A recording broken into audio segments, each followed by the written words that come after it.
앞서 보신 것처럼 직장 내 집단 감염으로 도내 확산세가 무섭습니다. 더 큰 문제는 직장에서 끝나는 게 아니라 가족 사이 2차 감염 가능성도 높아지는 건데요.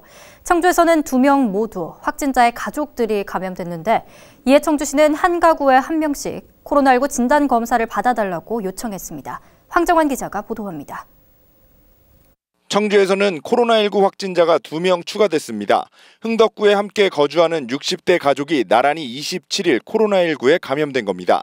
이들은 전날 확진 판정을 받은 충북 1527번 확진자 A씨의 가족인 것으로 알려졌습니다. 문제는 직장 내에서 시작된 감염은 어김없이 가족 간으로 번지고 있다는 겁니다. A씨는 세종시 190번 확진자와 같은 직장 동료로 확진됐다가 뒤이어 가족들에게도 전파가 됐습니다. 실제로 청주 확진자 542명 가운데 가족 간 전파는 148명으로 확진자 4명 중 1명이 넘는 꼴로 가족들이 감염된 겁니다.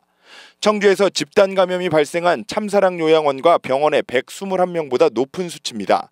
이에 청주시는 증상과 관계없이 가구당 최소 1명은 코로나19 검사를 받아줄 것을 당부했습니다.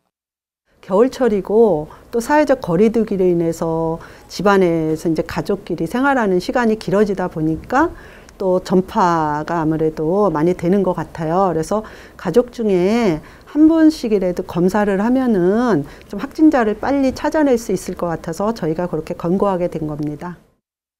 하지만 그야말로 권고 수준의 강제성이 없다 보니 시민들이 자발적으로 참여할지는 미지수입니다. 반면 경북 포항시의 경우에는 전국 최초로 가구당 1명 이상 코로나19 검사를 받도록 행정명령까지 내렸습니다. 충북도는 이 같은 행정명령은 검토하고 있지 않는 것으로 알려졌습니다. 이미 증상이 있는 도민은 누구나 무료로 검사를 받을 수 있기 때문에 별도로 강제성이 있는 행정명령을 내릴 필요가 없다고 판단했기 때문입니다. 방역수칙밖에는 더 조치할 게 없다고 생각을 합니다. 꼭 식사할 때는 기본적으로 음식을 먹기 전에는 꼭 마스크를 착용해 주시고 식사를 하고 대화를 할 때도 마스크를 착용해 주고 이런 아주 기본적인 원칙들만 지켜준다면 가족 내 감염도 좀 예방할 수 있을 거라고 그렇게 생각이 됩니다. 잡힐 듯 잡히지 않는 코로나19 확산세가 이어지는 가운데 충북도는 이르면 28일 2월부터 시작되는 백신 접종 세부 시행 계획을 발표할 예정입니다. HCN 뉴스 황정환입니다.